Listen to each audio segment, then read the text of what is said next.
मोहन दोपहर के समय केशव नगर राज्य के राजपुर एक छोटे से गांव के बाजार में अपनी कुछ मूर्तियां रखे हुए बैठा हुआ था कि तभी एक ग्राहक उसके पास आकर बोला। तुम्हारी दुकान पर रखी हुई मूर्तियां बता रही है कि तुम्हारा नाम ही मोहन है। आप सही कह रहे, मेरा नाम ही मोहन है। समझ गया भैया, लगता है तुम ही वो प्रसिद्ध मूर्तिकार हो जिसके बारे में केशव नगर राज्य का हर व्यक्ति बात करता है। ऐसा नहीं है भैया, मैं तो बस अपना काम अच्छी तरह से करता हूँ। लोग तो बस मेरी प्रशंसा ऐसे ही करते हैं। मोहन की बात सुनकर ग्राहक मुस्कुराते हुए मोहन के हाथों की बनाई हुई एक सुंदर मूर्ति को देखता हुआ बोला। मुझे ये मूर्ति बहुत ज्यादा पसंद है। दरअसल मैं हरियालीपुर गांव का रहने वाला हूँ। हमारे गांव में जमींदार की बेटी की शादी है और जमींदार को एक मूर्ति भेंट करना चाहता हूँ। इस मूर्ति के दाम कितने लोगे? वैसे तो ये मूर्ति मैं 200 स्वर्ण मुद्राओं में बेचना चाहता था, परंतु तुम दूसरे गांव से मूर्ति खरीदने के लिए केवल मेरे ही पास आए हो, इसलिए मैं इस मूर्ति को तुम्हें 100 स्वर्ण मुद्रा में दे दूंगा। मोहन की बात सुनकर ग्राहक ने 100 स्वर्ण मुद्राओं की पोटली मोहन को पकड़ा दी और मूर्ति लेकर वहाँ से चला गया। शाम को अपने घर लौट आया और 100 स्वर्ण मुद्राएं अपनी 20 वर्षीय बहन जानकी को देता हुआ बोला। ये लो जानकी, इन स्वर्ण मुद्राओं को तिजोरी में रख देना। जानकी 100 स्वर्ण मुद्राएं लेकर तिजोरी में रखने के लिए चली गई। तभी वहाँ पर मोहन के गांव का मुखिया आ पहुँचा। मुखिया को देखकर मोहन बोला। अरे मुखिया जी, आप अभी शाम के समय, सब कुछ ठीक तो है? हाँ मोहन, तुम्हारी प्रार्थना से सब कुशल मंगल है। यहाँ से गुजर रहा था तो सोचा तुमसे मिलता चलूं। बहुत अच्छा किया मुखिया जी। मोहन, तुम्हारी प्रसिद्धि दिन ब दिन बढ़ती जा रही है। तुम्हें शायद अंदाजा भी नहीं है कि कुछ दिनों पहले मैं किशनगढ़ राज्य गया था और किशनगढ़ राज्य में भी तुम्हारी मूर्ति के किस्से सुन रहा था।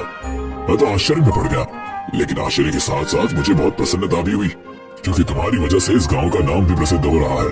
तभी वहाँ पर मोहन की बहन जानकी आ पहुँची और मुस्कुराते हुए मुखिया की ओर देखकर बोली।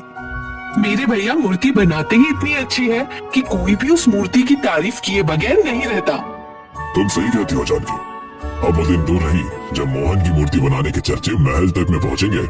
इतना बोलकर मुखिया मोहन की ओर देखकर बोला। लेकिन अब तुम्हें सावधान रहना होगा मोहन। मुखिया की बात सुनकर मोहन बुरी तरह से चौंकता हुआ बोला। सावधान? लेकिन किससे मुखिया जी? हमारे ही गांव में रहने वाले बिरजू मूर्तिकार से। मोहन, तुम नहीं जानते कि बिरजू तुमसे अंदर ही अंदर कितना जलता है। सच तो यह है कि उसके हाथों की बनाई हुई मूर्ति कोई नहीं खरीदता और ना ही कोई उसकी कारीगरी की प्रशंसा करता है। बिरजू को मुझसे जलना नहीं चाहिए मुखिया जी। हाँ, यह सच है कि उसके हाथों की बनाई मूर्ति कम बिकती है, लेकिन उतना ही सच ये भी है कि बिरजू बहुत कुशल कारीगर है और वो अच्छी मूर्तियां बनाता है। मोहन, जिस तरह से बिरजू तुम्हें क्रोध भरी निगाहों से देखता है, मुझे डर है कि कहीं वो तुम्हारे खिलाफ कोई षड्यंत्र न रच दे। इसलिए तुम मुझसे सावधान रहना। मैं केवल यही बताने के लिए तुम्हें यहाँ तक आया था।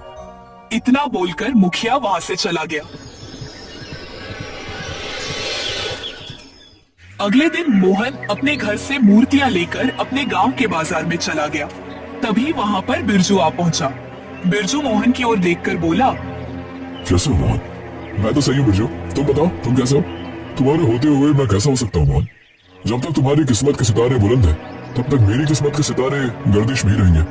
देखो बिरजू, मैं जानता हूँ कि तुम एक कुशल कारीगर हो और बहुत मेहनत से मूर्तियां बनाकर तैयार करते हो, और तुम्हारी इतनी मेहनत करने के बावजूद भी तुम्हारी मूर्तियां नहीं बिकती। परंतु विश्वास रखो, मैं हमेशा तुम्हारे लिए प्रार्थना करता हूँ और मुझे विश्वास है कि तुम्हारी मूर्तियां भी एक दिन मेरी मूर्तियों से ज्यादा बिकेगी। ये सब कहने और सुनने की बात है मोहन। मेरे सामने ज्यादा अच्छे बनने का ढोंग मत करो। मैं मुखिया नहीं हूँ जो तुम्हारी चिकनी चुपड़ी बातों में आ जाऊंगा।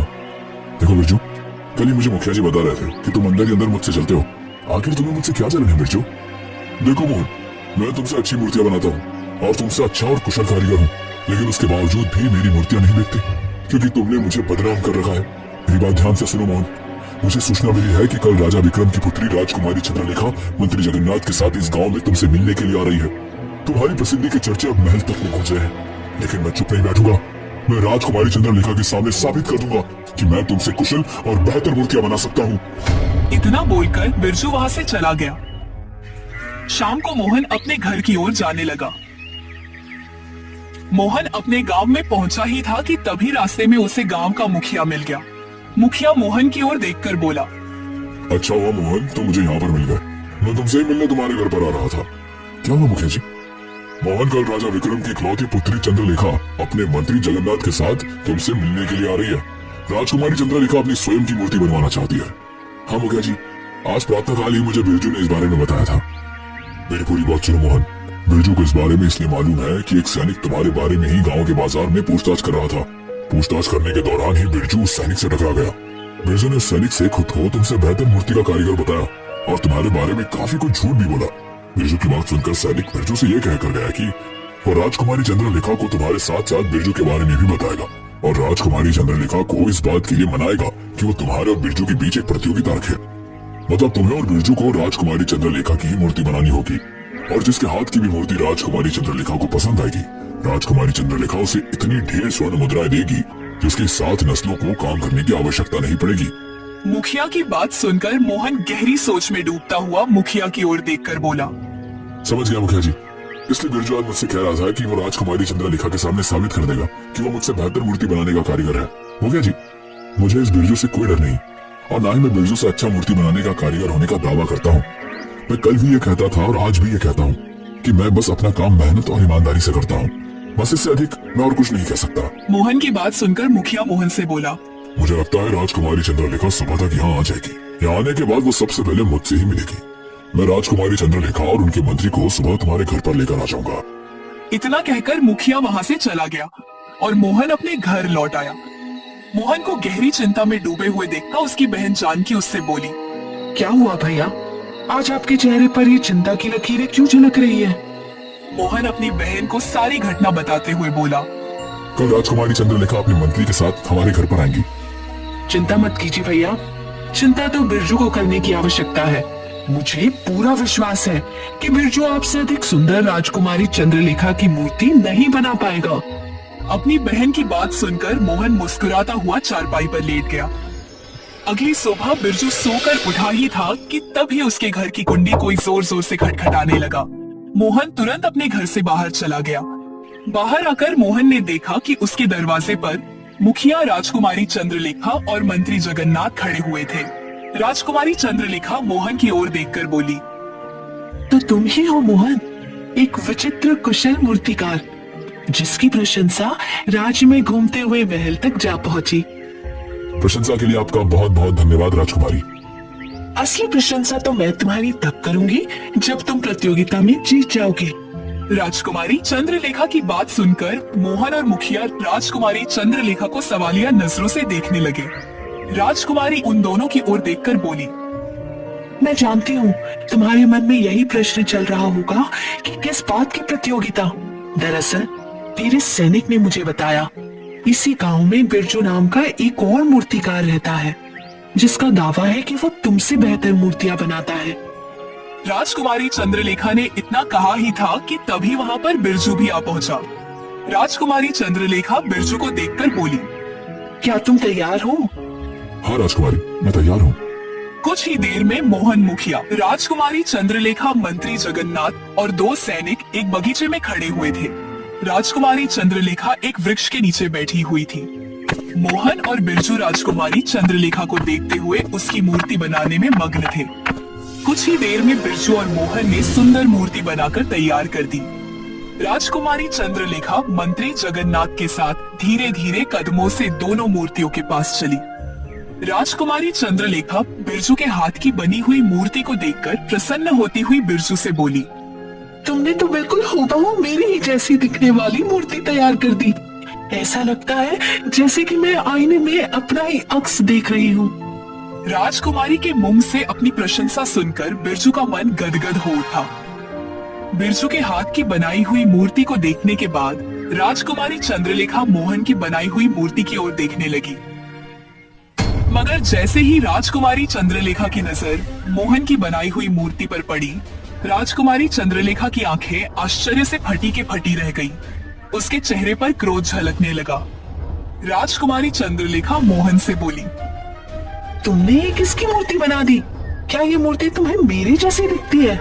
मोहन ने जैसे ही उस मूर्ति को देखा वह बुरी तरह से चौंक पड़ा, क्योंकि मोहन ने जो मूर्ति बनाई थी वो राजकुमारी चंद्रलेखा की नहीं बल्कि किसी और स्त्री की थी।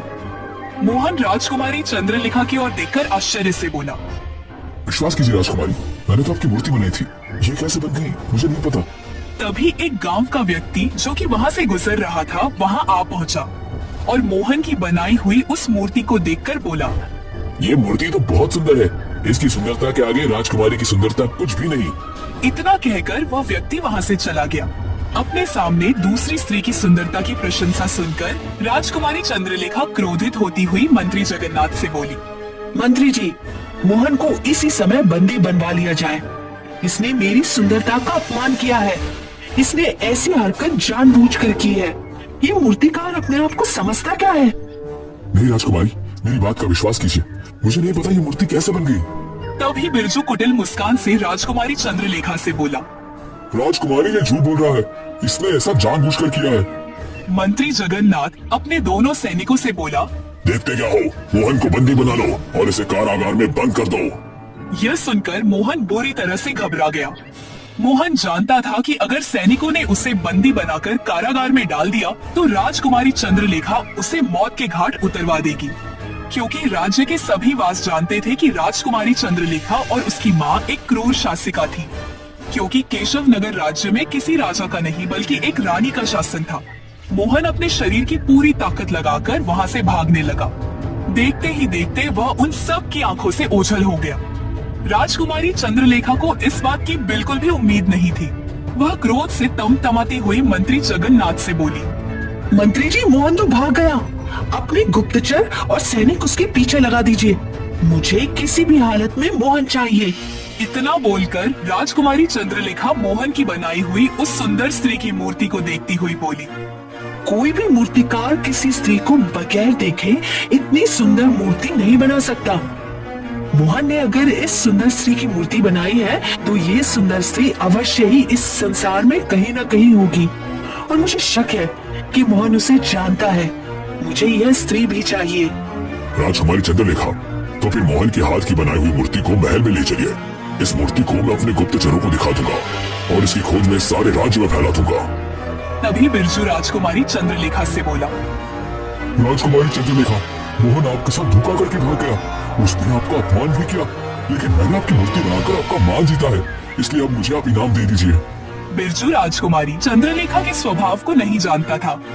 राजकुमारी चंद्रलेखा अंदर से गुस्से से भरी हुई थी। राजकुमारी चंद्रलेखा गुस्से से अपने दोनों सैनिकों से बोली, बिरजू को उसके इनाम दे दो। राजकुमारी चंद्रलेखा का आदेश सुनकर एक सैनिक ने अपनी तुरंत तलवार निकाल ली और बिरजू की गर्दन के ऊपर वार कर दिया। बिरजू चिल्लाते हुए जमीन पर गिरकर ढेर हो गया।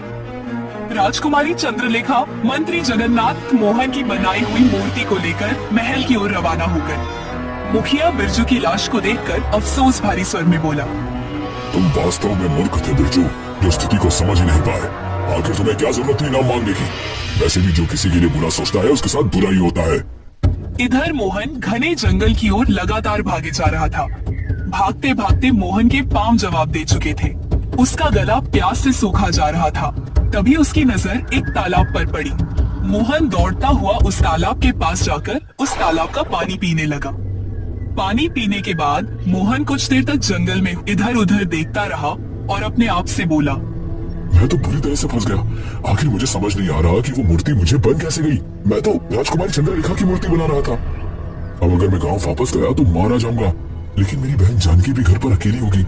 कहीं ऐसा ना हो कि राजकुमारी चंद्रलेखा अपना गुस्सा कहीं मेरी बहन पर ना उतारते। नहीं, मुझे अपनी बहन को बचाना होगा, लेकिन कैसे? इतना बोलकर मोहन फिर से गहरी सोच में गुम हो गया। कुछ देर बाद वह अपने आप से बोला, एक काम करता हूँ, मैं रात के समय मुखिया जी के घर पर जाऊंगा और अपनी बहन को मुखिया के घर पर ही बुलवाकर इस राज्य को हमेशा के लिए छोड़कर भाग जाऊंगा। मोहन ने इतना कहा ही था कि तभी उसके कानों में एक भारी आवाज टकराई। वीर पुरुष कभी भागा नहीं करते, वो कठिन परिस्थितियों का सामना किया करते हैं। मोहन ने जैसे ही पलटकर देखा तो उसके पीछे एक साधु खड़े हुए उसे देखकर मुस्कुरा रहे थे। उस घने जंगल में मोहन साधु की ओर देखकर चौंकते हुए बोला, कौन है आप? मैं एक साधु हूँ जो 10 वर्षों से इस जंगल में अपना जीवन व्यतीत कर रहा है, लेकिन तुम्हें देखकर मुझे अब ऐसा लगता है कि मेरा वनवास समाप्त होने को आ गया है। ये क्या कह रहे हैं आप? मैं आपकी बात का मतलब नहीं समझ पा रहा हूँ। कैसा वनवास? तुम्हारा चेहरा मुझे किसी की याद दिलाता है। क्या तुम मूर्तियां बनाते हो? यह सुनकर मोहन पूरी तरह से चौंक पड़ा। हाँ साधु महाराज, मैं एक मूर्तिकार हूँ। मेरा नाम मोहन है, लेकिन आप कैसे जानते हैं? मैं तुम्हें बहुत लंबे समय से जानता हूँ, मगर अफसोस तुम अपने आप को अभी तक जान नहीं पाए। अच्छा ये बताओ, तुम इतने घबराए हुए क्यों हो? साधु की बात सुनकर मोहन साधु को सारी घटना बताते हुए बोला। पता नहीं साधु महाराज, मैंने मूर्ति राजकुमारी चंद्रलेखा की बनाई थी, लेकिन ना जाने वो कैसे किसी दूसरी स्त्री की मूर्ति बन गई जो कि राजकुमारी चंद्रलेखा से बहुत सुंदर थी। और उस मूर्ति को देखकर ना जाने क्यों मुझे ऐसा लगने लगा जैसे मैं उस मूर्ति जैसी दिखने वाली स्त्री को जानता हूँ, जैसे मेरा उससे जन्म जन्म का कोई रिश्ता हो। मोहन की बात सुनकर साधु रहस्यमय अंदाज में मोहन से बोले। वो मूर्ति तुम्हारे हाथ से बननी ही थी, क्योंकि तुम्हारी वही नियति थी। समय आ गया है रहस्य से पर्दा उठाने का। चलो मेरे साथ। कहाँ? यही पास में मेरी कुटिया है। तुम बिल्कुल सही समय पर यहाँ आए हो। आज की रात अमावस की रात है। कुछ ही देर में सारा रहस्य तुम्हारे सामने खुलकर आ जाएगा। मोहन साधु के साथ उसकी कुटिया में पहुंच गया। कुटिया में पहुंचकर साधु हाथ में एक कलश में जल लेकर मोहन को पकड़ाते हुए बोले। इस जल को पी लो। जैसे ही तुम इस जल को पियोगे तुम्हें सब कुछ याद आ जाएगा। मोहन ने साधु के हाथ से कलश को ले लिया और जल को पीने लगा। जल को पीते ही मोहन का सर बुरी तरह से चकराने लगा और कुछ ही क्षणों में उसके सामने दृश्य घूमने लगे। मोहन ने अपनी आंखें बंद कर ली। कुछ देर बाद मोहन अपनी आंखें खोलते हुए साधु से बोला। मुझे सब कुछ याद आ गया है साधु महाराज। तो फिर समय आ गया है मोहन। तुम मेरे साथ अभी और इसी समय राजमहल में चलोगे। इतना बोलकर साधु ने अपने हाथ औंधी टेढ़ी दिशा में घुमाना प्रारंभ कर दी। कुछ ही देर में एक गोल आकार का द्वार जो रंग बिरंगी किरणों से चमक रहा था वहां पर बन गया। साधु उस द्वार को देखकर मोहन से बोले।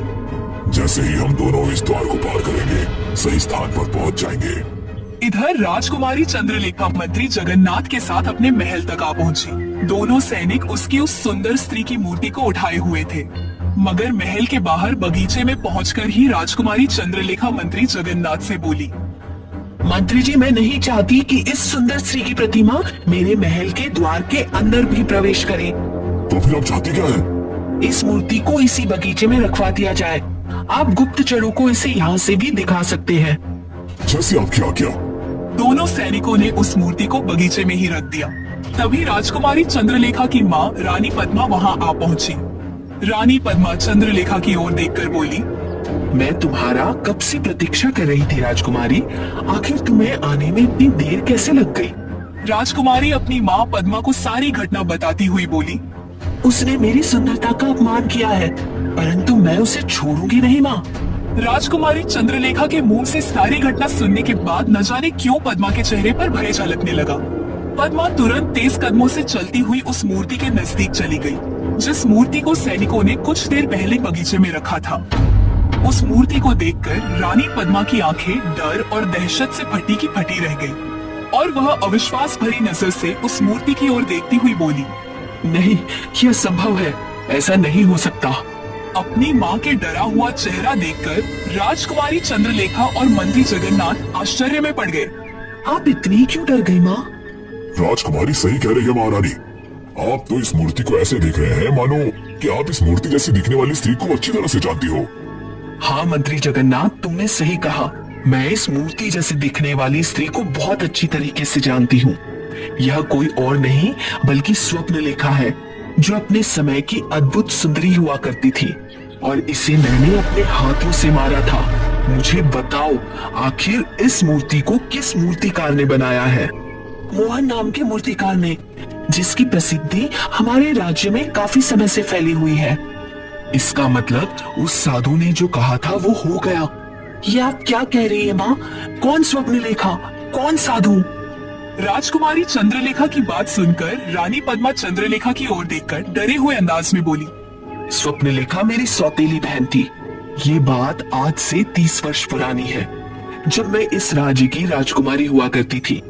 स्वप्नलेखा मेरे पिता की दूसरी पत्नी की पुत्री थी और पूरे राज्य में सबसे सुंदर थी।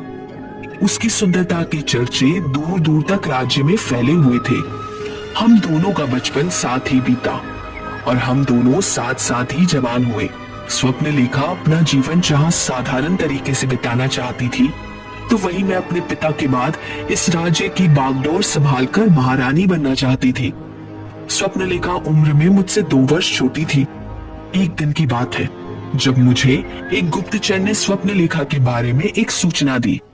दोपहर के समय राजकुमारी पद्मा अपने बगीचे में सुंदर फूलों को देख रही थी कि तभी एक गुप्तचर वहां आकर राजकुमारी पद्मा से बोला, राजकुमारी, आपका शक बिल्कुल सही है। राजकुमारी, आपकी सौतेली बहन राजकुमारी स्वप्नलेखा केशव नगर राज्य में एक मूर्तिकार से चुपके चुपके मिलती है और वो उस मूर्तिकार से प्रेम करने लगी है। उस मूर्तिकार का क्या नाम है?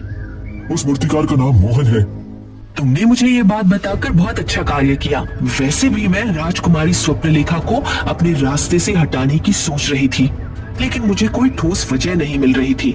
और इससे बेहतर ठोस वजह क्या हो सकती है कि राजकुमारी का प्रेम प्रसंग एक साधारण मूर्तिकार से हो। लेकिन राजकुमारी पद्मा, आपकी सौतेली बहन तो साधारण जीवन जीना चाहती है, भला आपको उनसे कैसा खतरा हो सकता है? इंसान का मन कब बदल जाए? अब तुम जा सकते हो। गुप्तचर वहां से चला गया। राजकुमारी पद्मा सीधे सेनापति मानसिंह के पास जाकर बोली, हमें पता चला है कि हमारी सौतेली बहन मोहन नाम के एक मूर्तिकार से प्रेम करती है और वो चुपके चुपके मिलती है। उसने राजमहल के नियमों को तोड़ा है, जिसका दंड मौत की सजा है। जाओ, जाकर मोहन और राजकुमारी स्वप्नलेखा को बंदी बनाकर घसीटते हुए महल में लेकर आओ। ये आप क्या कह रही हैं? राजकुमारी स्वप्नलेखा आपकी बहन है। जानती हूँ। देखो, पिताजी बीमार है। उनके स्वर्गवास के बाद इस राज्य की सत्ता की बागडोर मैं ही संभालूंगी, तो तुम अभी से मेरे आदेशों का पालन करना प्रारंभ कर दो। राजकुमारी पद्मा की बात सुनकर सेनापति मानसिंह सैनिकों को लेकर वहां से चला गया।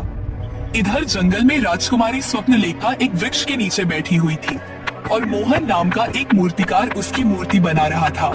तभी वहां पर एक साधु आ पहुंचा और मोहन की ओर देखकर बोला, ये तुम क्या कर रहे हो? साधु महाराज, मैं राजकुमारी स्वप्नलेखा की मूर्ति बना रहा हूँ। मैं तुम्हें जानता हूँ। तुम्हारे अंदर एक विचित्र कला है।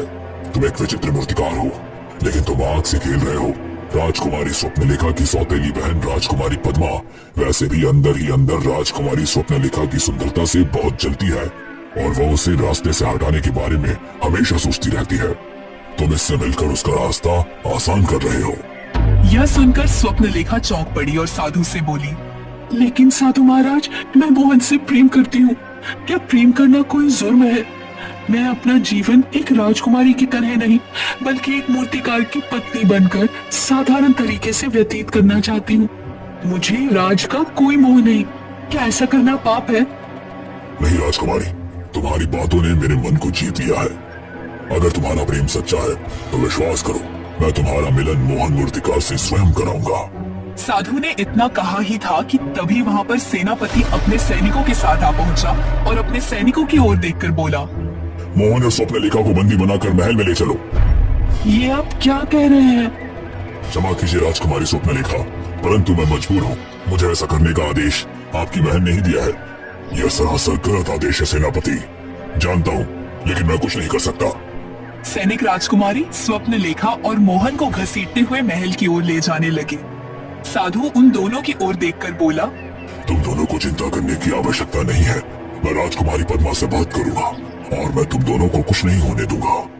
कुछ ही देर में स्वप्नलेखा और मोहन बंदी बने हुए राजकुमारी पद्मा के सामने खड़े हुए थे। राजकुमारी पद्मा उन दोनों की ओर देखकर बोली, तुम दोनों का प्रेम प्रसंग राजमहल में रहने वालों के लिए एक काला अध्याय है। तुम दोनों को मरना होगा। ऐसा मत करो पद्मा, मैं मोहन से प्रेम करती हूँ। जानती हूँ, लेकिन इस जन्म में तुम्हारा प्रेम सफल नहीं होगा। इतना बोलकर राजकुमारी पद्मा ने सैनिकों की ओर इशारा कर दिया।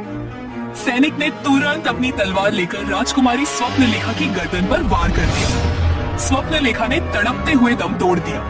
मोहन बुरी तरह से तड़पने लगा। तभी उसी सैनिक ने मोहन के गले पर भी वार कर दिया। मोहन भी तड़प तड़प कर मौत की आगोश में समा गया। तभी वहां पर साधु आ पहुंचा। मोहन और स्वप्नलेखा की लाशों को देखकर क्रोधित अवस्था में पद्मा की ओर देखकर बोला, तूने बहुत बड़ा पाप किया है राजकुमारी। तुझे तेरे पापों के कर्मों का फल इसी जन्म में भुगतना पड़ेगा। याद रख, स्वप्नलेखा और मोहन का प्रेम सच्चा था। मोहन का अगला जन्म होगा और मोहन अगले जन्म में भी एक मूर्तिकार ही बनेगा। यहाँ तक कि उसका नाम भी मोहन होगा। जिस दिन मोहन स्वप्नलेखा की मूर्ति बनाने में कामयाब हो जाएगा, उस दिन तेरा और तेरे वंश का अंतिम दिन होगा। क्योंकि जिस दिन मोहन मूर्ति बनाने में कामयाब होगा, वो अमावस की रात होगी मोहन उस मूर्ति को जैसे ही स्पर्श करेगा वो मूर्ति स्वप्न लेखा में परिवर्तित हो जाएगी और स्वप्न लेखा के हाथों से ही तेरे वंश का अंत होगा और मोहन और स्वप्न लेखा का मिलन होगा। रानी पद्मा की बात सुनकर चंद्रलेखा और मंत्री जगन्नाथ दोनों बुरी तरह से चौंक पड़े। अगले ही पल वहाँ पर एक गोल द्वार जो कि रंग बिरंगी किरणों से चमक रहा था प्रकट हो गया। उस द्वार में से मोहन और साधु निकलकर बाहर आ गए। साधु को देखकर रानी पद्मा चीखते हुए बोली, ये वही साधु है।